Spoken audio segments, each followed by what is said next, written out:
All right, let's get going into what's happening. What's happening? So we are moving right along as humans in various societies through the holiday season in America and really everywhere. Like there are so many different endings and celebrations and things happening as we move into the end of the year. Lots of folks all over the place celebrate the new year coming up. Some people just sleep and are like, it's another day. It's another day. But so we have coming up. So I have more yoga coming up. Yay! This Thursday, I'm going to be teaching for bottoms up yoga at Roast. I've typically been teaching at the Tremont location. I'm going to be teaching yoga in the Lakewood location. Super like chill, meditative, like rest. Like this is gonna be yoga for recovery. People always ask me, what's my theme? Do I have a theme? Do I have a theme? And I'm always like, no, I just like come in and I breathe, vibe, see how people are feeling, talk, and then we move from there. I can get kind of some input based on what people say, how they move, what they're doing, and then I listen to them as we flow. And if something seems a little we change position. If not, we flow in that theme. But this one is going to be a special recovery from just the silliness of the holidays or the craziness or the busy of the last quarter whatnots, or just you just need something or your body's asking for something. That's it. So yoga for recovery, Tremont Roasted this Thursday, which is December 21st, or is that Friday? December 21st, I think. I was going to say, I checked my phone. I'm using my phone to record this. Whatever this Thursday is. Because I feel like, let's see, Christmas is on Monday, that's 25, 24, 23, would be Saturday, 22, Friday, yeah. So Thursday the 21st. Let's do that again. 21st on Thursday, Friday 22nd, Saturday 23rd, Sunday 24th, Monday, Noel. Okay. All right. We got that down. Next, I have, if you're following me with the Tiki Taki Tukes, I'm doing an accountability thing there. It's not a challenge, just accountability for a challenge for myself. Still going through the Tao of Inner Peace. I reread chapter 8 so many times now. I could probably read the whole chapter just from memory. So I'm going to be posting some stuff about that. We might even go through chapter 9 together on TikTok. I'll post that. And then I'm going to take a moment. I have put this in my story quite a few times. And Field and Farmer, they make all these vegan dips. You don't have to be vegan to enjoy these. Any human can enjoy these. They're just dips that have, qualifications to easily categorize them as vegan, but there's just no dairy and things in them, right? Big flavor from small farms. Now I have been in this interesting vibe lately, and so I had to laugh at myself as I was eating this. And I love everything in it. For things that stood out, the cannellini beans, which I'm probably not saying right. I love them. They're delicious. And they seem to be popping up in everything I eat. My body is just loving them right now. But that's in here. Nutritional yeast is in here. And then it mentioned cannellini. Oh, maybe this farm can tell me what they are. Cannellini beans. Tell me how to pronounce that at your barn. Carlson Arbogast Farms, a 6-generational small family farm in Michigan. I want to see this farm.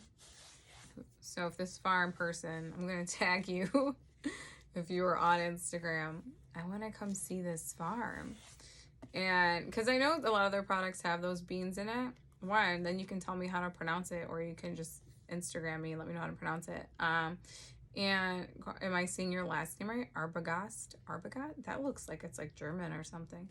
Carlson Arbogast. So I'm just interested too in more so now, like Asian society in America, and this is no like attack, but this is just an observation of like what's being considered small, what's being considered local, what's being considered like organic food. Like this definitely, like I categorize this, like this is definitely like some delicious natural non-GMO food.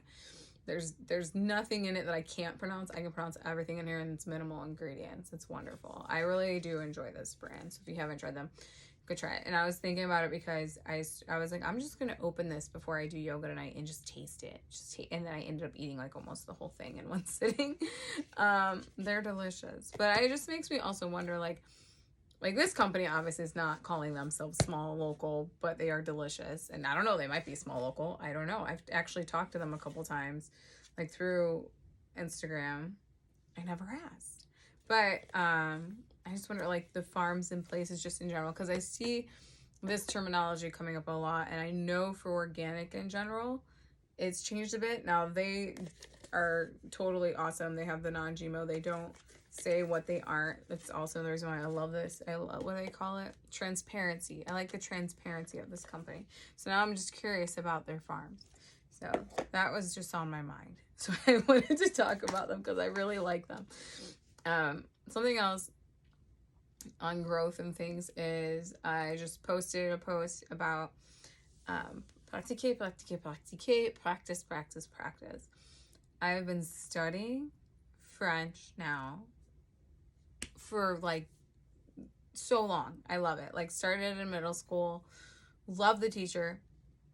I went to I went to a school, obviously my hometown, Cleveland, Ohio, and that lady, I just, something magical awakened inside me that I really liked about her. And I might have mentioned this before, that I also have family that also has a little bit of a love for French. There's probably something down the line in our blood, because I have family that lives in France. So it's just something there. But I loved that teacher, and so I've been working on and practicing and doing so much in French, because it's in the brain, but it's like that speaking point, right? Have to get it out, have to use it. So I've been taking classes in French. I've been doing yoga in French. I've been recording, but I have yet to do a live French class. And it is time. It is time to get over that fear. The only way is to utilize those skills. So I am so excited that in the new year, I'm going to be posting some classes that will be virtual and live, like live virtual, but then live in person, and connecting with some exchange groups to offer some yoga in French and gain some more understanding about the language differences, because I have my tutor she doesn't do yoga, so it's interesting to hear what she recommends and things, because she doesn't do yoga. So like the language is different, but then also it's like a whole nother level, because she doesn't really do a lot of yoga, but like she has tried and stuff. We did talk about that, so it's not like she's like never, but you know what I mean. And then it'll be interesting to see. So in America, we do add quite a bit of flair to these classes, and even when I take classes in French, a lot of that flair is not there. So is it going to be more, do I feel called to add the flair to the French, or French up and get rid of the flair? So it's going to be a very interesting kind of experiment. So I look forward to bringing that and sharing that with you. I hope that you'll join me on this journey. And then the same thing will be happening for Spanish next round. So we're going to start off with the French, keep it nice and simple for the first half of the year. And then we're going to do the same thing with Spanish towards the end of 2024. Crazy, right? Are talking about the end of next year.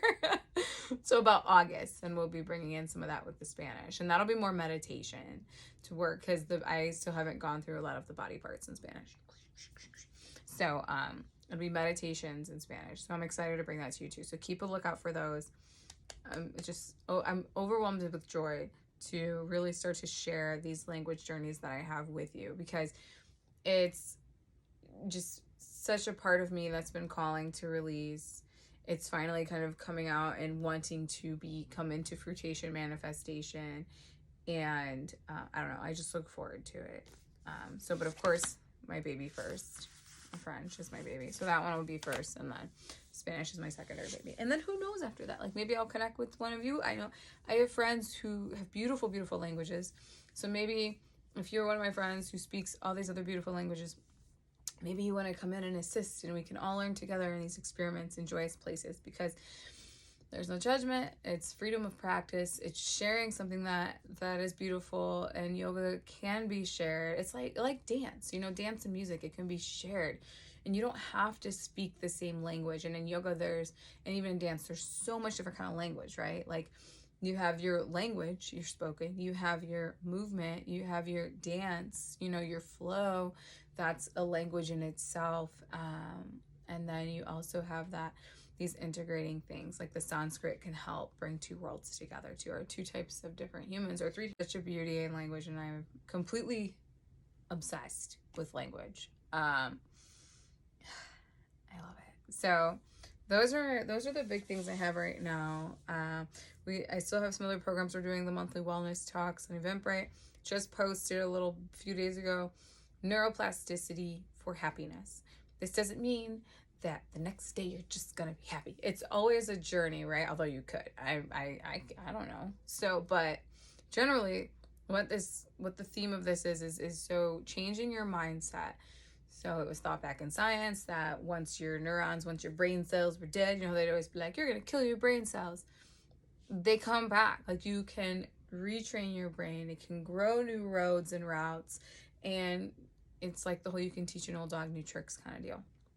So we talk about how you can work with your mind and really your mindset, your thoughts, and how then that can program your brain and to help you cultivate what you're thinking. So if you're thinking more about negative stuff, that's what's gonna come back into mind more and more and more and more. And my friend, I talked about this before, my friend has this thing where she's like, right before you're gonna really change and move and grow, your brain kind of freaks out, and that's when you want to go back and do like, let me just calm my brain, let me go do what I was doing, even if you really want to break that thing that you were doing, whether it's a habit or just something that's going on there, or feeling or vibe or something, and you want to change it. It's like your brain explodes, and then it's like freedom, clarity, growth. So it's like, because you get rid of those roads, you're getting rid of that thing, you're not putting focus or attention on it. So you're putting focus and attention on this new thing. You're building new habits. You can get all positive and journaling and things, which is beautiful. So you can check that out on YouTube, and I'll put a link when I post this in the story. That's all I got for now. Many blessings. If you don't celebrate the holidays, many blessings to your day, just for you being here and being connected. If you do celebrate the holidays, enjoy. Take some time. Now me, I've always worked during the holidays. That was my thing. I used to work during the holidays. Didn't think about the holidays. Never got to see my family. All these things. Then pandemic happened, and I got to see my family, and it was strange. It was very uncomfortable. I didn't know what to do with myself. And so this year I did take it a different route, and I'm just, I do like to give people gifts, and I joke with my family, and I'm like, you've gotten the gift of just distant love from me for years. Here's something like a physical gift, some chocolate or something. But I like to do that anytime. Like, I don't need a holiday. Like, I buy my DM stuff. Like, I buy him or sometimes I just make him things. I don't know, like all the time, but I'll see cute things that remind me of him. Then I have to explain why I got it for him, for my own self, to let him know why I got this thing for him. And that's just what I do. But yeah, it's just nice to, if you're doing all that, don't get so stressed out. Like, don't let that be the reason for the season. The things that are given are not the reason for the season, unless it is love and smiles and laughter and community and coming together. And speaking of January, is that January 9th or 12th? January, look, we have clothing swap coming up. I'm gonna be helping out with Abide Cleveland. Actually, this space is one of the collection areas, so I needed to drop dates, so I'm gonna do that in another post. I will drop down dates and times. You can drop stuff off. You have winter clothes that you were done with that look good though, but you're like, I'm done with them. Please donate them and come to the clothing swap, and you can freshen out your closet, get ready for spring, all those things, get yourself some new winter stuff. And then the items that don't get swapped will go to a nonprofit, which is listed on that flyer that I posted. So check that out also, and then be in touch soon. Bye.